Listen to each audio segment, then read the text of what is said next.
Fanambarana. Ny tenako sy ny mpikambana eo anivon'ny boromaritra ny CENI dia manao zao fanambarana izao.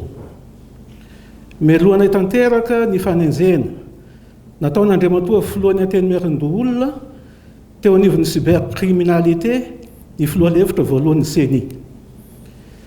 Ny antony fanenjena dia noho ny fiahiahena famoahana totakevitra tsy nahazoana alalana makasika ny tolo-dalàna nataon'ny Sénat momba ny fifidianana teo anivon'ny Haino Amanjery. Maninona no mialohanay zany fanenjena zany? Ny antony voalohany, misy fitsipika sy lalàna mifehy ny fanenjena mpikambana eo anivon'ny boromaritra ny CENI raha toa ka misy hadisoana goavana nataon'ny mpikambana io.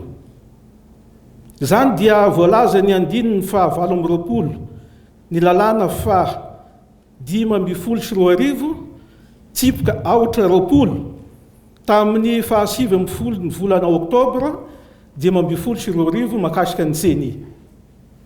Zany hoe mandalo fivoriam-be ny boromaritra ny fitoriana ka io faran'io no mandanjalanja ny toy ny fanenjena zay tokony ho atao. Zany dia mba ho fiarovana ny fanenjehana tsy ara-drarina sy fanazana ny maharafitra maleo-tena ny CENI. Ny antony faharoa, tsy voazo araka zany eo andinin-dalàna io ary lazaiko fa nahazo fankatoavana teo anivon'ny boromaritra ny CENI ny fanambarana nataon'ny filoha-levitra io tao amin'ny Haino Amanjery. Fahatelo, ny makasika ny fahamoahana ny atotan-kevitra io dia lazainay fa tsy izahay CENI no namoaka voalohany ny resaka makasika io proposition de loi io, nanamarina ary nanao fikarohana no nataonay teo anivon'ny CENI satria tolo-dalàna makasika ny fanovana na fanampy ny andininy amin'ny lalàna fehizoro laharana faha 720 tsipika 420 tamin'ny fa 1 ny volana May 720 makasika ny fitsipika kapobeny momba ny fifidianana no resaka. Ny antony faefatra, marina fa manana andraikitra lehibe ny CENI raha makasika ny dinga arahina raha resaka fanovana lalàna mifehy ny fifidianana no atao.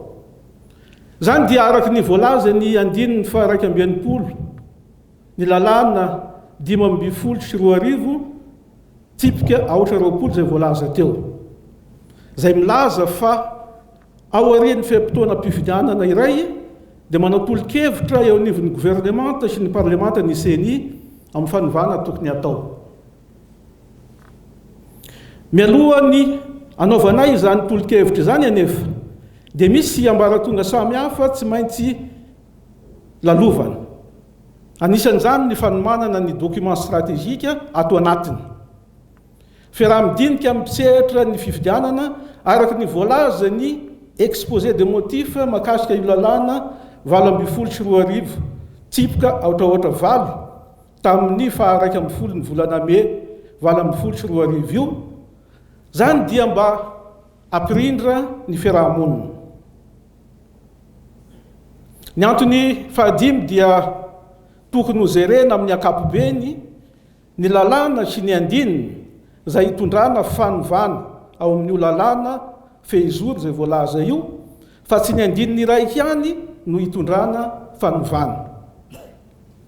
Mariko anefa fa ny makasika ny lafiny momba ny mira lenta dia ho tafiditra ao amin'ny document stratégique zay ho volavolain'ny CENI ka ho dinina miaraka amin'ny mpiasehatra ara-pifidianana.